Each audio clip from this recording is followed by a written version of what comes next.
এবার গুন্ডাদের উচিত শিক্ষা দিল বৃন্দা। অন্যদিকে কানাইয়ের ইচ্ছে পূরণ করার জন্য সবাইকে অবাক করিয়ে দিয়ে কেশবের সাথে বিয়ের পিঁড়িতে বসলো বৃন্দা। হ্যালো বন্ধুরা, আমার হৃদয়ের স্পন্দন তুমি ধারাবাহিকের 37তম পর্বের আপডেট নিয়ে চলে আসলাম আপনাদের মাঝে। তো 37তম পর্বে আপনারা দেখতে পারবেন, দেখা যায় বৃন্দা বলে কানাইয়ের খুশির জন্য আমাকে এই বিয়ে করতেই হবে। দেখা যায় রাজেশ্বরী দেবী কাউকে ফোন করে বলে আমার কথা মন দিয়ে শোনো। তারপরেই গুন্ডারা বৃন্দাকে কিডন্যাপ করে নিয়ে যায়। এদিকে কানাই ওর ঠাকুমাকে বলে ঠাকুমা আমার মা কোথায় গেছে।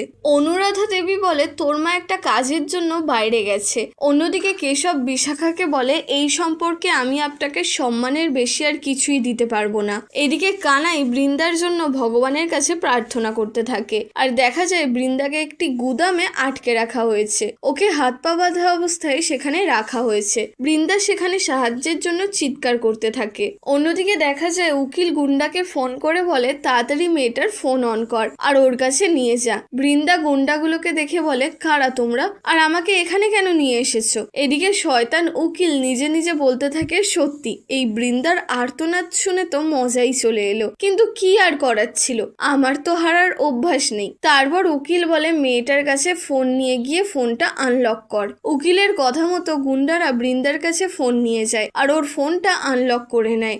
বৃন্দা রেগে বলে তোমরা আমার ফোন নিয়ে কি করছো? হ্যাঁ, আমি তোমাদের কাউকে ছাড়বো না। গুন্ডা বলে স্যার ফোন আনলক হয়ে গেছে, এবার আমরা কি করব? উকিল বলে এবার বৃন্দার ফোন থেকে ওর শাশুড়ি মা অনুরাধা দেবীকে মেসেজ করো আর লিখে দাও আমি একটা কাজে ফেসে গেছি, তাই আমি এখন আসতে পারবো না। বৃন্দা মনে মনে বলতে থাকে এই লোকগুলো কারা আর কার সঙ্গে কথা বলছে। বৃন্দা চিৎকার করে ওদের বলে তোমরা কারা আর আমার ফোন নিয়ে তোমরা কোথায় যাচ্ছ। বৃন্দা বাকে বিহারীর কাছে প্রার্থনা করে বলে হে ভগবান আমাকে তোমরা সাহায্য করো, আমাকে এই বিপদ থেকে রক্ষা করো, আমাকে আমার কানাইয়ের কাছে যেতে দাও, আমাকে আমার কানাইয়ের কাছে যেতে সাহায্য করো। দেখা যায় ঠিক তখনই একটা ইঁদুর তাকের ওপর রাখা হেরিকেন ফেলে দেয়। হেরিকেনটি মেঝেতে পড়তেই তার কাঁচ ভেঙে যায়। অন্যদিকে দেখা যায় কানাই ভগবানের কাছে বৃন্দার জন্য প্রার্থনা করছিল। কানাই বলতে থাকে মা তুমি তাড়াতাড়ি আমার কাছে চলে আসো, আজকে কেশব বন্ধুর বিয়ে, তুমি তাড়াতাড়ি আসো, তোমার সাথেই তো কেশব বন্ধুর বিয়ে হবে, নইলে ওই শয়তান দুষ্টু বিশাখা পিসি আমার বন্ধুকে বিয়ে করে নেবে। কানাই হাত জোর করে বলে প্লিজ ভগবান আমার মাকে আমার কাছে পৌঁছে দাও। এরপর দেখা যায় বৃন্দা মেঝেতে পড়ে গিয়ে ভাঙা কাচের টুকরো দিয়ে নিজের হাতের দড়ি খোলার চেষ্টা করছে। এদিকে উকিল রানা নিজে নিজে বলতে থাকে যে কোনোভাবেই হোক কোর্টের তারিখ আসার আগে আজ যে কোনো মূল্যে বিয়েটা হতেই হবে। পরের সিনে দেখা যায় কেশবের মা বিয়ের সমস্ত আয়োজন নিয়ে খুব ব্যস্ত ছিলেন। তিনি বাড়ির সবাইকে একে একে কাজ বুঝিয়ে দিচ্ছিলেন। রাজেশ্বরী দেবী বলে হে বাকে বিহারী এবার যেন সবকিছু ভালোই ভালোই হয়ে যায়। অন্যদিকে দেখা যায় বৃন্দা বাঁধা অবস্থায় মেঝেতে পড়ে রয়েছে। বৃন্দা অনেক কষ্টে নিজের হাত পায়ের বাঁধন খুলে নেয়। তারপর মনে মনে বলে ধন্যবাদ বাকে বিহারী আমাকে সাহায্য করার জন্য। বৃন্দা বলে ওই গুন্ডারা এখানে আসার আগে আমাকে এখান থেকে পালাতে হবে। ঠিক তখনই বৃন্দা দরজার পাশ থেকে লোকগুলোর আওয়াজ শুনতে পায়। বৃন্দা নিজে নিজে বলে ওই লোকগুলো তো দরজার পাশেই রয়েছে, এখন আমি কি করব? এখান থেকে বেরোবো কিভাবে? এখান থেকে বেরোনো তো খুবই মুশকিল মনে হচ্ছে। হে বাকে বিহারী দয়া করে আমাকে সাহায্য করো। এদিকে দেখা যায় কেশবের বারবার কানাইয়ের সঙ্গে কাটানো মুহূর্তগুলোর কথা মনে পড়ছিল। কেশব নিজে নিজে বলতে থাকে এবার আর আমাকে তোর থেকে কেউ দূরে করতে পারবে না কানাই। ঠিক তখনই সেখানে রাজেশ্বরী দেবী কেশবের কাছে আসে। তিনি কেশবকে বলে কেশব এদিকে আয় আমার কাছে, এখানে বস। রাজেশ্বরী দেবী আরো বলে আমি খুব ভালোভাবেই জানি দীপিকার কারণে তুই আগে কোনো মেয়েকে বিয়ে করতে চাইতিস না, কিন্তু এখন তো তুই সবকিছুই জেনে গেছিস যে ওই মেয়েটা তোর জন্য কত বড় একটা ভুল ছিল। রাজেশ্বরী দেবী আরো বলে আর যা যা হচ্ছে সেগুলোকে তুই ভগবানের ইচ্ছে বলে মেনে নে। কেশব বলে মা এই বৃন্দা সবকিছু ভালোই ভালোই হতে দেবে তো, মানে আমাদের বিয়েতে ও কোনো বাধা সৃষ্টি করবে না তো? রাজেশ্বরী দেবী বলে এই নিয়ে তুই একদম চিন্তা করিস না, বৃন্দা আর তোর বিয়েতে কোনো বাধা দিতে পারবে না, আমার ওপর বিশ্বাস রাখ। আর এখন এসব ছাড় আর উঠে রেডি হয়ে নে। এরপর রাজেশ্বরী দেবী মনে মনে বলতে থাকে ওই অপয়া মেয়েটাকে আমরা এমন জায়গায় আটকে রেখেছি যে ও সেখানে থেকে ছটফট করা ছাড়া আর কোনো কিছুই করতে পারবে না। ও তো এখানে নিজের পাই রাখতে পারবে না, আর বিয়েতে বাধা সৃষ্টি করা তো অনেক দূরের কথা। দেখা যায় বৃন্দা দরজা ভেঙে পালানোর কথা ভাবতে থাকে। বৃন্দা নিজে নিজে বলে, এখন দরজাটা ভাঙা ছাড়া আমার কাছে আর কোনো উপায় নেই। এরপর বৃন্দা একটি বড় চাকা তুলে নিয়ে দরজা ভাঙার চেষ্টা করে। বৃন্দা জোরে চাকাটি দরজার দিকে ছুঁড়ে মারে, আর নিমেষের মধ্যেই দরজাটি ভেঙে পড়ে। দরজা ভেঙে যেতে দেখে গুন্ডারা সেখানে ছুটে আসে। বৃন্দা গুন্ডাদের দেখে কিছুটা ঘাবড়ে যায়। একজন গুন্ডা আর একজন গুন্ডাকে বলে, আরে আমার মুখের দিকে কি তাকিয়ে রয়েছিস, যা গিয়ে ধর ওকে। বৃন্দা সঙ্গে সঙ্গে একটা লাঠি হাতে নিয়ে গুন্ডাদের ওপরে ঝাঁপিয়ে পড়ে। বৃন্দা লাঠি দিয়ে গুন্ডাদের বেধড়ক মারতে থাকে। নেক্সট সিনে দেখা যায় বিয়ের জোরদার প্রস্তুতি চলছিল। পূর্বী পুরোহিত মশাইকে বলে, নিন পুরোহিত মশাই, আপনি যা যা বলেছিলেন আমি সবকিছুই এনে দিয়েছি, তবে আপনি একবার ভালো করে দেখে নিন, নয়তো লাস্ট মোমেন্টে যদি কোনো কিছু পাওয়া না যায় তাহলে তো মা আমাদের ওপরেই রাগ করবে। ঠিক তখনই সেখানে বরের বেশে কেশব এসে উপস্থিত হয়। রাজেশ্বরী দেবীর কাছে এসে উকিল বলে, এই বিয়েটা যত তাড়াতাড়ি সম্ভব তত তাড়াতাড়ি হয়ে যাওয়া উচিত। একবার এই বিয়েটা হয়ে গেলে আমাদের কোর্ট কেসে আর কেউ হারাতে পারবে না। ঠিক তখনই দেখা যায় কস্তুরী দেবীর কাছে কারোর একটা ফোন আসে। এরপর কেশবের মা কেশবকে নিয়ে বিয়ের মণ্ডপে এসে বসান। দেখা যায় কানাই বাইরে দাঁড়িয়ে ওর মায়ের জন্য অপেক্ষা করছিল।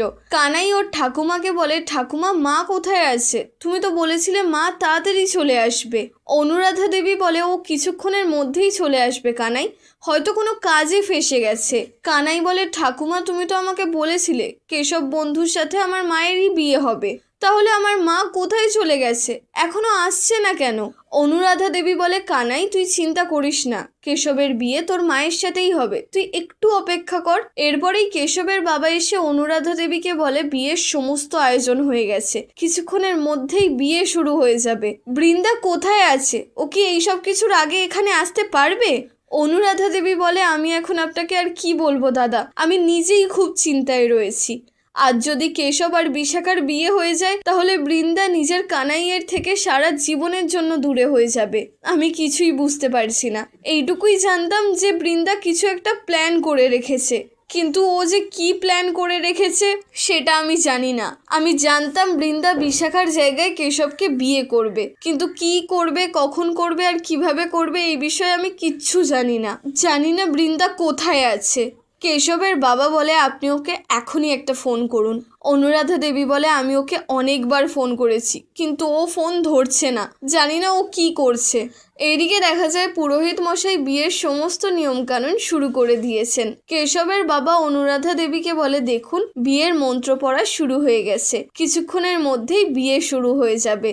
ঠিক তখনই পুরোহিত মশাই রাজেশ্বরী দেবীকে বলে, যান গিয়ে কনেকে নিয়ে আসুন। প্রিয়াঙ্কা আর পূর্বী দুজন মিলে কনেকে আনতে যাচ্ছিল, কিন্তু রাজেশ্বরী দেবী ওদের দুজনকে আটকিয়ে বলে, আমি আমার বৌমাকে নিজে গিয়ে নিয়ে আসবো। এই বলে রাজেশ্বরী দেবী কনেকে নিয়ে আসার জন্য সেখান থেকে চলে যায়। অন্যদিকে কেশবের বাবা অনুরাধা দেবীকে বলে, আমার মনে হচ্ছে বৃন্দা কোনো বিপদে পড়েছে, ও নিশ্চয়ই কোনো ঝামেলায় ফেসে রয়েছে, নয়তো এমন একটা পরিস্থিতিতে ও কখনোই দেরি করতো না। ও যদি আরেকটু দেরি করে তাহলে বৃন্দা সারা জীবনের জন্য কানাইকে হারিয়ে ফেলবে। অনুরাধা দেবী বলে, না দাদা আপনি এরকম কথা বলবেন না, আমারও মনে হচ্ছে নিশ্চয়ই বৃন্দা বড় কোনো বিপদে পড়েছে। ঠিক তখনই কানাই রাগ করে সেখান থেকে দৌড়ে চলে যায়। অনুরাধা দেবী হাত জোর করে বলে, হে বাকে বিহারী, আমাদের বৃন্দাকে তুমি সাহায্য করো। আপনি তো খুব ভালোভাবেই জানেন কানাই আর বৃন্দা একে অপরকে ছাড়া কখনোই ভালো থাকতে পারবে না। পরবর্তী সিনে দেখা যায় কেশবের মা বিশাখাকে আনতে ওর ঘরে চলে যায়। তিনি নিজে নিজে বলতে থাকেন, এই বিশাখা কোথায় চলে গেল, মনে হয় বাথরুমে রয়েছে। কিন্তু পরক্ষণেই তিনি দেখেন নতুন বউ সেখানে বসে রয়েছে। রাজেশ্বরী দেবী বলে, আরে বৌরানী, তুমি তো আমাকে একেবারে ভয় পাইয়ে দিয়েছিলে, এবার তাড়াতাড়ি চলো, লগ্ন বয়ে যাচ্ছে। দেখা যায় উকিল ঘড়ি দেখে বলতে থাকে, এই বড়লোক বাড়ির বউদের এটাই সমস্যা, প্রত্যেকটা কাজে এরা এত সময় লাগায় যে বলার মতো নয়। আমি বলেছিলাম তাড়াতাড়ি বিয়েটা করে ফেলতে, কিন্তু বিয়ে তো দূরের কথা, এখন তো রাজেশ্বরী দেবীকেই কোথাও দেখা যাচ্ছে না। এদিকে অনুরাধা দেবী বলে, দাদা এখনো পর্যন্ত বৃন্দা এলো না, আমার মনে হয় না বৃন্দা আজ বিয়েটা আটকাতে পারবে। কেশবের বাবা বলে, এটাই তো আমিও বুঝতে পারছি না, কিন্তু এদিকে কুষ্ঠি বলছে কেশবের বিয়ে বৃন্দার সাথেই হবে। অনুরাধা দেবী হাত জোর করে বলে, হে বাকে বিহারী, তুমি বৃন্দাকে কানাইয়ের থেকে দূরে করো না, নয়তো বৃন্দা বেঁচে থাকাকালীনই মরে যাবে। এরপর দেখা যায় রাজেশ্বরী দেবী নতুন বউকে নিয়ে বিয়ের মণ্ডপের দিকে আসছেন। তিনি বলেন, বৌমা সাবধানে চলো। নতুন বউকে আসতে দেখে অনুরাধা দেবী মনে মনে বলে, হে বাকে বিহারী, তুমি থাকতে এত বড় অনর্থ কিভাবে হতে পারে? আমাদের কানাই ওর মাকে ছাড়া থাকতে পারবে না, এটা জানার পরেও তুমি কি করে এরকমটা হতে দিচ্ছ? দেখা যায় রাজেশ্বরী দেবী নতুন বউকে নিয়ে বিয়ের মণ্ডপের দিকেই আসছিলেন, কিন্তু মাঝপথেই নতুন বউ হঠাৎ থেমে যায়। রাজেশ্বরী দেবী তাকে বলে, কি হয়েছে বৌমা, তুমি এভাবে দাঁড়িয়ে পড়লে কেন? আরে মণ্ডপের দিকে এগিয়ে চলো, পুরোহিত মশাই কখন থেকে তোমার জন্য অপেক্ষা করছেন। ঠিক তখনই দেখা যায় নতুন বউ অনুরাধা দেবীর পায়ে হাত দিয়ে প্রণাম করেন।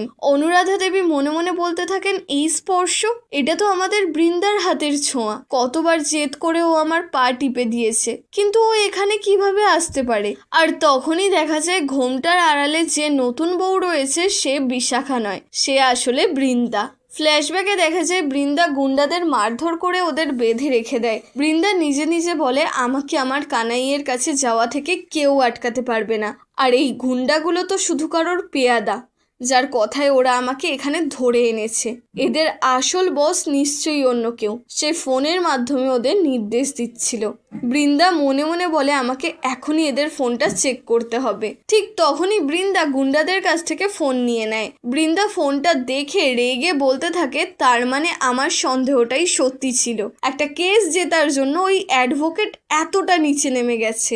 আমাকে এই ফোনটাই ভেঙে ফেলতে হবে, যাতে এরা অ্যাডভোকেটকে কোনো খবর দিতে না পারে, ওরা যেন জানতে না পারে যে আমি এখান থেকে পালিয়ে গেছি। এই বলে বৃন্দা রাগের মাথায় ফোনটা মাটিতে ছুঁড়ে ভেঙে ফেলে দেয়। তারপর বৃন্দা সেখান থেকে পালিয়ে যায়। এর মানে রাজেশ্বরী দেবী নিজেই বিশাখার জায়গায় বৃন্দাকে কেশবের সঙ্গে বিয়ে দেওয়ানোর জন্য নিয়ে এসেছেন। বর্তমানে বৃন্দা মনে মনে বলে, আজ আবার বিয়ে করে আমি আমার জীবনে এমন একটা পদক্ষেপ নিতে চলেছি যে পদক্ষেপের কথা আমি কখনো ভাবিনি। আমি আমার কানাইয়ের জন্য আজ কেশব বাবুকে অবশ্যই বিয়ে করব।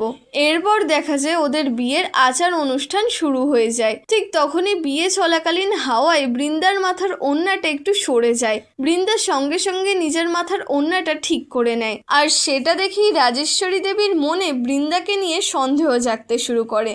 তো বন্ধুরা, আপনাদের কি মনে হয়, বৃন্দা আর কেশবের বিয়েটা কি ভালো মতো হবে, নাকি সেখানেও আসবে নতুন নতুন বাধা? আর রাজেশ্বরী দেবী কি বৃন্দাকে বৌমা হিসেবে মেনে নেবে? আপনাদের মতামত আমাকে কমেন্টে অবশ্যই জানাবেন। তাহলে দেখা হচ্ছে পরের ভিডিওতে। ততক্ষণ ভালো থাকবেন, সুস্থ থাকবেন, টাটা।